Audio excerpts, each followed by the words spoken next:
My name is Pooja Yadav, Assistant Professor in Biyani Group of Colleges. So our topic for video lecture is power absorption by force oscillator. So इसमें क्या है, when a periodic force F equal to F naught sin omega t is applied on a damped simple harmonic oscillator, then oscillator absorbs some power. जब हम किसी भी oscillator पे force exert करते हैं तो क्या होता है, वो power absorb करता है. तो यहाँ से power का फॉर्मूला होगा P equal to FV. So from here we will put the value of F equal to F naught sin omega t. So P equal to F naught V sin omega t. This is our equation 1. After that equation of displacement of oscillator. ये वाली equation जो है ये हमने previous वाले में भी पढ़ी थी, जो हमारी previous video थी उसमें थी x equal to x naught sin omega t minus y. So x naught की value f naught by m, उधर x naught की वैल्यू थी f naught. So अगर हम f नोट कब आया था, जब f नोट बाय m की वैल्यू अपन ने f नोट लिखी थी उस समय आया था f naught. So here we क्या कर रहे हैं, f नोट बाय m की वैल्यू डायरेक्ट पुट कर रहे हैं.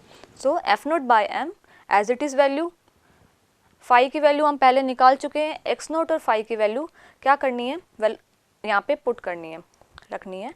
Velocity of driven oscillator, velocity क्या होती है dx over dt. So v equal to dx over dt. अब हमें क्या करना है, इस इक्वेशन का, ये x वाली इक्वेशन का क्या करना है, t के रेस्पेक्ट में डिफरेंशिएशन करना है. तो ओमेगा आगे आ जाएगा, साइन का हो जाएगा कोस. तो ये होगी अपनी इक्वेशन 4. तो हमने स्टार्टिंग कहाँ से की, p equal to F V से करी, उसके बाद f की वैल्यू पुट करनी है, उसके बाद डिस्प्लेसमेंट की इक्वेशन लिखनी है.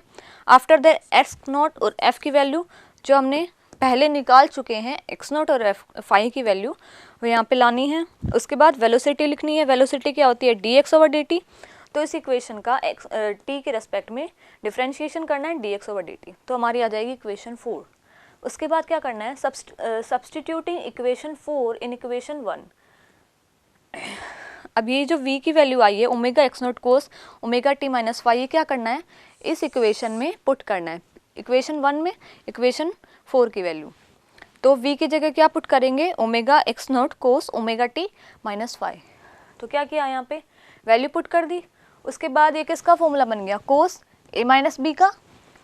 कोस ओमेगा टी माइनस फाई को क्या लिखेंगे, कोस a माइनस बी. तो omega x naught F naught बाहर, sine omega t cos A cos B plus sine A sine B. तो साइन ओमेगा टी एक ही है और एक साइन ओमेगा टी कहाँ से आएगा, इस फॉर्मूले से. तो क्या हो जाएगा, वो साइन स्क्वायर ओमेगा टी और साइन फाई. तो यहाँ पे क्या किया है, कोस ए माइनस बी का फॉर्मूला किया है, फॉर्मूला यूज हुआ है. उसके बाद मीन पावर लेनी है. तो क्या करना है, ओमेगा टी वाली टर्म्स को क्या करना है, मीन पावर के टर्म में लिखना है. तो साइन ओमेगा टी कोस ओमेगा टी और साइन स्क्वायर ओमेगा टी. अब इनकी वैल्यूज़ जो हमें पता है, साइन स्क्वायर ओमेगा टी की वैल्यू होती है 1/2 और साइन ओमेगा टी कोस ओमेगा टी की वैल्यू होती है 0. ये वाली वैल्यूज़ आप जब इनका इंटीग्रेशन करेंगे तो इनकी वैल्यूज़ यही आती है, 0 से t के रिस्पेक्ट में जैसे भी करना है. तो साइन ओमेगा टी कोस ओमेगा टी की वैल्यू आएगी 0. तो हमें क्या करना है, अब ये वाली वैल्यूज़ को इस इक्वेशन में पुट करना है.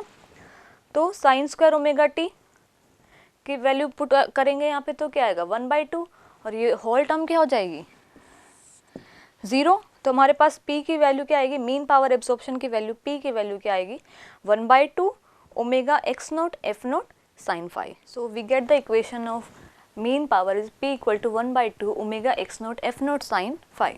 आफ्टर दैट फ्रॉम इक्वेशन 3 से क्या करना है, साइन tan फाई की वैल्यू पुट करनी है, जो हमने tan फाई और एक्स नोट की वैल्यू निकाली थी वो. तो साइन फाई की वैल्यू क्या होगी, जब tan फाई की वैल्यू पुट करने के बाद ये, उसके बाद substitute equation 2 and 6 in equation 5. तो अब क्या करना है, इस वाले इक्वेशन में एक्स नोट और साइन फाई की वैल्यू पुट करनी है. तो 1/2 F naught square by M 2r omega square omega naught square minus omega square का whole square plus 4r square omega square, ये वैल्यू आएगी अपने पास. उसके बाद पूरी इक्वेशन को, ये वाली जो इक्वेशन है इसको ओमेगा स्क्वायर से डिवाइड करना है.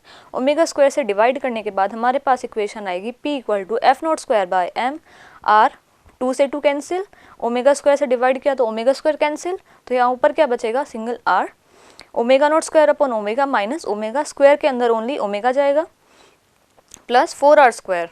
ठीक है. उसके बाद 4 मैक्सिमम पावर एब्जॉर्प्शन। अगर किसी भी टर्म को मैक्सिमम बनाने के लिए उसका डिनोमिनेटर को क्या होना पड़ता है, मिनिमम। अगर ये मिनिमम होगा तो ये टर्म क्या होगी, मैक्सिमम। तो फॉर मैक्सिमम पावर एब्जॉर्प्शन के लिए ये टर्म क्या होगी, minimum. Minimum means equal to 0।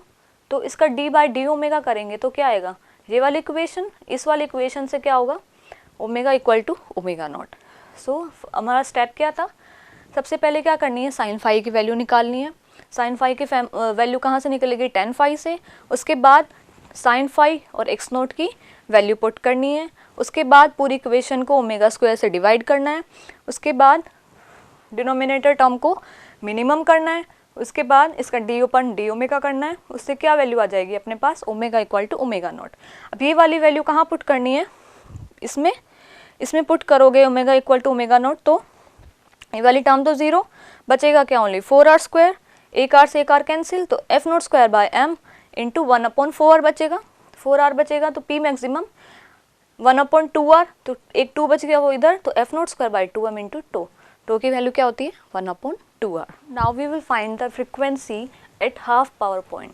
Frequency at half power point from graph. So जो हमारे p की वैल्यू थी वो पुट करनी है, हाफ एज इट इज़, और p मैक्सिमम की वैल्यू जस्ट अभी निकाली थी वो पुट करनी है। उसके बाद इसको सॉल्व करना है, तो हमें मिलेगी ये इक्वेशन। उसके बाद ओमेगा LCM, उसके बाद ओमेगा इधर जाएगा तो omega not minus omega, omega not plus omega equal to 2r omega, ये इक्वेशन मिलेगी हमें। उसके बाद omega not plus omega is nearly equal to 2 omega, and omega not minus omega is nearly equal to plus minus r। उसके बाद frequency at half power points. Frequency at half power points क्या है, a and b, omega 1 and omega 2। तो omega 1 की value क्या होगी, omega not minus r, and omega 2 की value क्या होगी, ओमेगा नॉट प्लस r। उसके बाद क्या करना है, ओमेगा 1 माइनस ओमेगा 2 करना है, तो हमें मिलेगा 2r। And difference of frequency at half power point is called bandwidth. Frequency at half power point को क्या बोलते हैं, बैंडविड्थ। तो हमें क्या करना है, after getting the p maximum, half power point पे p की वैल्यू निकालनी है। उसके बाद p एंड p मैक्सिमम की वैल्यू पुट करनी है। उसके बाद इसको सॉल्व करना है, तो हमें ये इक्वेशन मिलेगी। उसके बाद इसका LCM लेना है, तो हमें ये इक्वेशन मिलेगी। उसके बाद omega not plus omega is nearly equal to 2 omega, and omega not minus omega is equal to plus minus r। उसके बाद क्या करना है, फ्रीक्वेंसी निकालनी है at point B and at point A at half power points. तो half points पे क्या होगा, omega 1 and omega 2, omega not minus r and omega not plus r। उसके बाद omega 1 minus omega 2 minus omega 1 करना है।